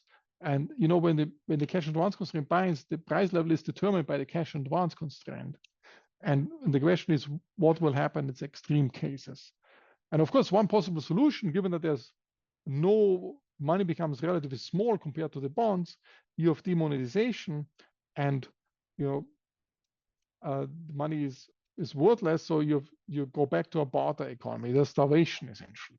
Okay, so then it matters a lot how you model in these extreme cases what happens. Okay, so then you have outlined certain modifications. So you can say, okay, even in that cases, this double coincidence of wants, we still have some form of barter possible or something. So how you model then the barter in this case. But this long run out of equilibrium stuff, or it might be in equilibrium, matters because it changes the bargaining power between central bank and in a richer model and the fiscal authorities. Of course, you can also assume that somehow at some point, if this Lagrange multiplier is too high, the velocity will give in. Okay, we will crank up the velocity. So it's not an exogenous fixed velocity. It's another modification. Or you can have a certain utility function where you say, if the money goes to 0, the utility you get from this is going to you know, extreme values. So that's another way. So it depends what the marginal utility does and the utility level does at this stage. So the utility specification. So this depends in various particular ways. So why do I say that? Because it's just a prelude a little bit to Sergeant Wallace. Where in Sergeant Wallace, the central bank can temporarily set the growth rate of the money supply. And at some point, then if something goes really bad, fiscal authority is taking over. So inflation will be low temporarily because the cash advance can determine the price level. That's, you know, what the central bank is then. But eventually the fiscal side takes over and raises then indirectly the money supply growth rate. Okay. So in this question, the question is, can the monetary authority contain the inflation or not? Okay. If the fiscal authority is continuing printing bonds. Okay, so we're in this case where the central bank is controlling at least for 10 years, or let's say, or 5 years, or whenever the next Fed chairman is appointed, the central bank can control the money supply. But the fiscal authority says we print bonds at the rate of 10%. We have a fiscal deficit. We have to have an 8% to GDP fiscal deficit. And And keep in mind, so another point I wanted to make is that the central bank has no taxing power. So the central bank cannot really have, in the long run, it cannot have a negative growth rate of money supply. Okay. So it can only, so what does it mean, negative growth rate of money supply? You take something and take money out. You can either have taxing power and say, okay, you have to deliver some money to me, or you can say, I sell certain assets in exchange of money. So the central bank, if it has some assets, it can do that, but only until it uses up its balance sheet. That's where the size of the balance sheet matters as well. So let's go into this Sargent and Wallace. So Sargent and Wallace has, it's interesting to see the connection to FTPL, but Sargent and Wallace point out that even in an economy that satisfies monetarist assumptions, the monetary policy cannot permanently control inflation. Okay, so in a sense, it's quite critical of monetarist perspective, where the monetarist said everything is just done controlling the money supply, or the central bank is in charge. We have monetary dominance. Of course, in the New Keynesian, we say, okay, the fiscal authority is always reacting in such a way that your all equilibrium not determined by the fiscal policy, and the monetary policy is determining the equilibrium. Okay, the fiscal theory of the price level says the fiscal side might determine. Be careful, and Sargent Wallace is pointing in the same direction. But it has this quantity equation in it, which typically the basic fiscal theory of price level models don't have. So in Sargent Wallace, they emphasize the role of creating seigniorage from money creation. So you create money, this creates seigniorage, and that helps the fiscal side. So the fiscal side needs to determine the seigniorage. So the fiscal needs determined. So whenever the monetary authority makes seigniorage, it passes on to the fiscal side. Okay, and that's what happens in the real world. Now, if the central bank, like the Fed, makes a lot of money, in particular during the financial crisis, it passes on billions of dollars to the US Treasury. Okay. So FTPL and Sargent and Wallace both emphasize the importance of fiscal policy for inflation determinacy, but there are also big differences to the FTPL. The seigniorage plays an important role in Sargent Wallace, while it's not a big role in the FTPL. The FTPL is about tax-backing primary surpluses, while Sargent Wallace is about funding deficits, negative surpluses. Sargent Wallace is about consistency of policy choice along the equilibrium path, while in the FTPL, there's a lot of off-equilibrium path thinking as well. Okay, so I remember we had this Rogoff-Opsfeld thing, Opsfeld-Rogoff thing, was it, ruling out certain decaying bubbles and all these things. Sargent Wallace is mostly on equilibrium. And the price level determination in Sargent Wallace is based on money demand. It doesn't work with an interest rate policy. It's this mu m, which is the key one, not the interest rate I. Okay, so let's go into this a little bit in more detail in a few minutes. So we have a slightly modified cash advance constraint on the production economy. So it's based on Sebastian Merkel Nero Bank's paper. And let's assume that the cash advance constraint is binding. So the monetary authority transfers then the seigniorage. So the seigniorage is the script S. Okay. So the monetary authority is printing bonds or money at this rate, and they have a value per unit of K of this QM, and it transfers it to the fiscal authority. So the budget constraint of the fiscal authority is the following. It is, the primary surplus, and it has now the seigniorage on top of it. Okay, so the seigniorage shows up here. That's a money seigniorage. Okay, purely for money. It's not the bond printing. Okay, it's printing money. And of course, here's what we had this mu check before. It's just minus mu check on the other side.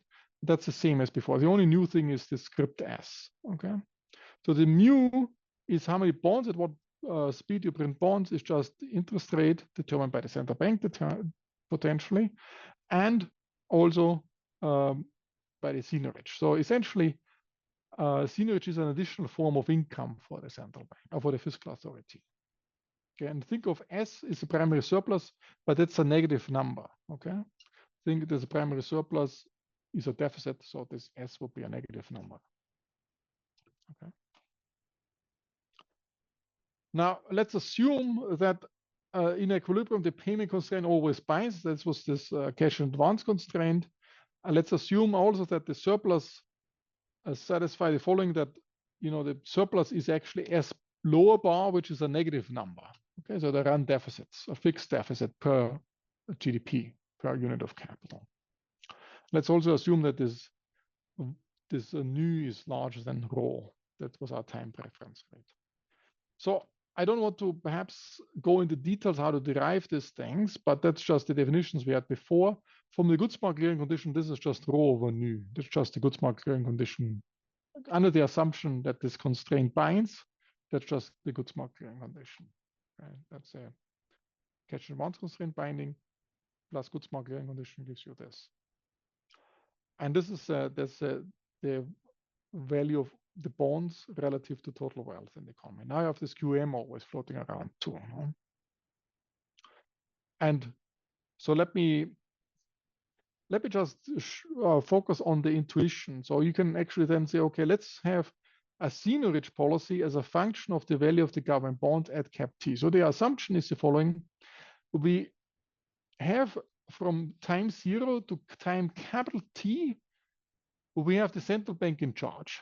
Okay, the central bank decides how much money to print. Okay, and from cap T onwards, the fiscal authority takes over. Okay, so let's say 10 years. In the next 10 years, the central bank is in charge. And then afterwards, the fiscal side takes over. Okay. And let's assume for the next 10 years, the monetary authority chooses some mu m, and this mu m translates then in a certain seigniorage. Okay, so that's like this QM is just by the good smart clearing condition is given by this expression. That's a seigniorage, and it passes on the seigniorage. And this unpleasant arithmetic proposition, that's famous proposition, and says tight money now means high inflation eventually. Okay. So I'll put it differently. The constant inflation rate over T over infinity is strictly decreasing in mu m over 0 to T. So put it differently. If the central bank says, I have very low money growth rate now for the next 10 years, inflation will be worse. What's the intuition? Do you have an intuition for that? So if I have a very hawkish central bank and said, we don't print money, the quantity equation is binding, that's the assumption.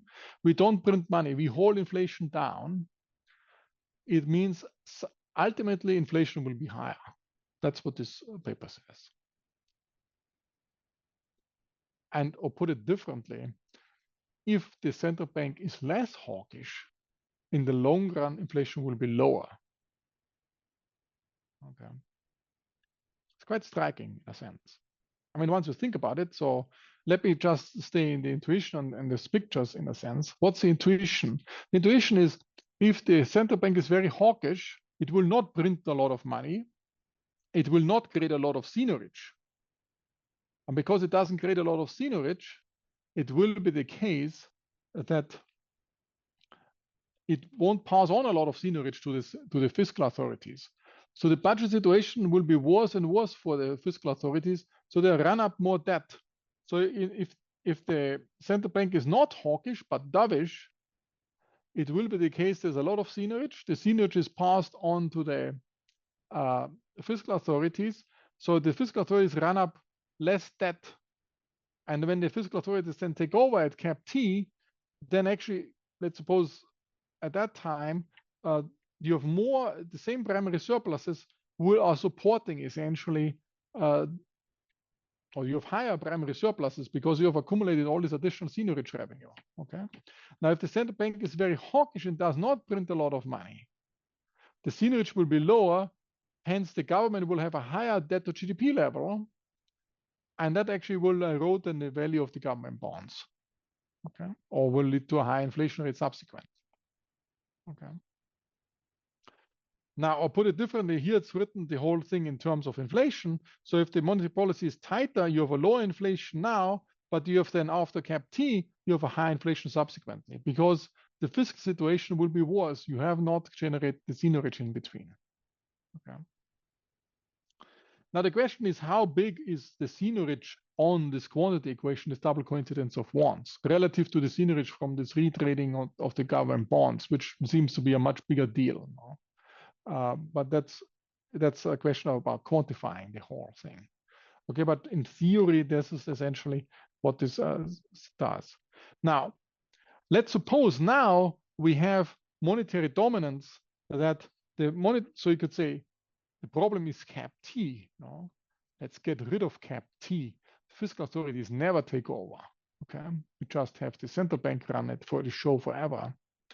And the question is, can it be then equilibrium that you have, a tight monetary policy forever, even though the fiscal authority is just printing bonds like how? Okay. And what you can show, this depends, of course. So, and I won't go into this. Of course, if the fiscal authorities overdo it, then it doesn't work. The whole system will break. Okay. So it has to be, there's the deficit. So this S lower bar, which is a negative number, this S lower bar. So I have to think, because the deficit cannot be too big. Okay. So the S lower bar cannot be too negative. Okay. In order for this to sustain. If the S lower bar is beyond a certain level, essentially ultimately leads to a default of that. And the conclusion then is the government debt in this framework, if you have this really powerful central bank not printing money, but the governments print a lot of bonds, will ultimately lead to default. And that's essentially is like having a real debt. Okay. And then it's very different from FTPL, where everything is inflated away and there's no default in it.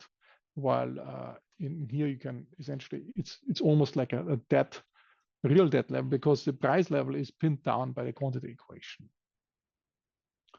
So that's what I wanted to say about Sargent-Wallace and the FTPL, to see the connection between FTPL and Sargent-Wallace, and also the medium of exchange role of money, which plays an important role in Sargent-Wallace. And the question is, how long can essentially the central bank control it? And it might be, counterproductive in terms of controlling overall inflation. Now, what I didn't do so far, all these models were totally price flexibility, and there was no price or wage stickiness. Now, if you want to have an output gap or something like this, you have to have some price stickiness. And I will just allude to this, and I will do this later, but not this year. This is still ongoing research. There's two papers, one by Zhang Ali, is a PhD student here, and Sebastian Merkel. They have worked out this baseline model where you introduce price stickiness in form of Rothenberg price stickiness, where there's quadratic adjustment cost essentially for changing the prices. And you can work out, there are very interesting new effects popping up. But then essentially you can close the gap between this type of models and the new Keynesian models, but have the same machinery you can use here with this uninsurable idiosyncratic risk and all these elements. And then we will do next time, we do a multi-sector model where you have a financial sector in it as well. So far we always had experts versus households, but now we want like households and firms together, and we have the banking sector. Okay, and there's a two sector, there's redistribution going on. If you do monetary policy, you redistribute wealth. And that leads to additional effects on top of these effects in this. But I want to do it one by one. And that's what we do next time. And then you can put price stickiness on it. Okay. But we want to do step by step essentially. And the research is still worked out at this stage. And then we also have to do welfare analysis. Once you have these incubate markets, and you will say, what's the optimal inflation rate? For this, you have to do some welfare analysis and also talk more seriously about these peculiar externalities. So let me leave it at that. Sorry for running over as usual, but I hope you liked it.